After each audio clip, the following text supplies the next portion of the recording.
সুপ্রিয় শিক্ষার্থীবৃন্দরা, অনেকেই আমরা রাজশাহী বিশ্ববিদ্যালয়ের ওয়েবসাইটে ঢুকতে পারতেছি না। মানে আমরা প্রাথমিক আবেদনের রেজাল্টটা দেখতে পারতেছি না।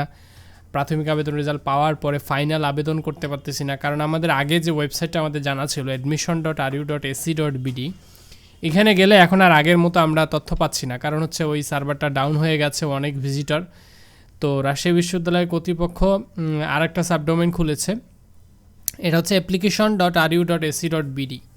আগে ছিল admission.ru.ac.bd, এখনও থাকবে, ওটা একদম ব্যান হয়ে যাবে না, আশা করছি কালকে থেকে ঠিক হয়ে যাবে। বাট আমরা আজকে যারা ঢুকতে পারতেছি না, আমরা application.ru.ac.bd এইখানে যাব। application.ru.ac.bd, হ্যাঁ, application.ru.ac.bd এইখানে এসে আমরা এখানে ফাইনাল আবেদনটা করব। স্টার্ট ফাইনাল অ্যাপ্লিকেশনে ক্লিক করে আমরা নিজেদের এইচএসসি, এসএসসি এই রোলগুলো দিব। দেওয়ার পরে এখানে ক্যাপচা কোড যেটা থাকবে এইটা সুন্দর করে টাইপ করে সাবমিট করে আমরা দেখব কোন ইউনিটে আমি সিলেক্টেড হয়েছি। যে ইউনিটে সিলেক্টেড হয়েছি ওই ইউনিটে কালকে থেকে আমরা টিক দিয়ে অ্যাপ্লিকেশনটা করে ফেলবো, ফাইনাল অ্যাপ্লিকেশনটা। তো এটা বলার ছিল অনেকের কাছে, আসলে এটা সমস্যা মনে হচ্ছে।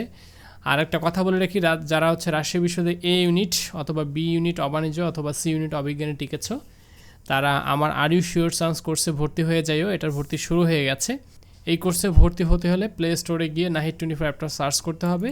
এখানে অ্যাপটা সার্চ করে সাইন আপ করে লাইভ ক্লাস একটা বাটন আছে, ওখানে গিয়ে দেখবে আর ইউ শিওর চান্স কোর্স আছে, ওখানে ক্লিক করে ভর্তি হতে হবে। তো দেখা হচ্ছে নেক্সট টিউটোরিয়ালে। ততক্ষণ সবাই ভালো থেকো, সুস্থ থাকো। আল্লাহ হাফেজ।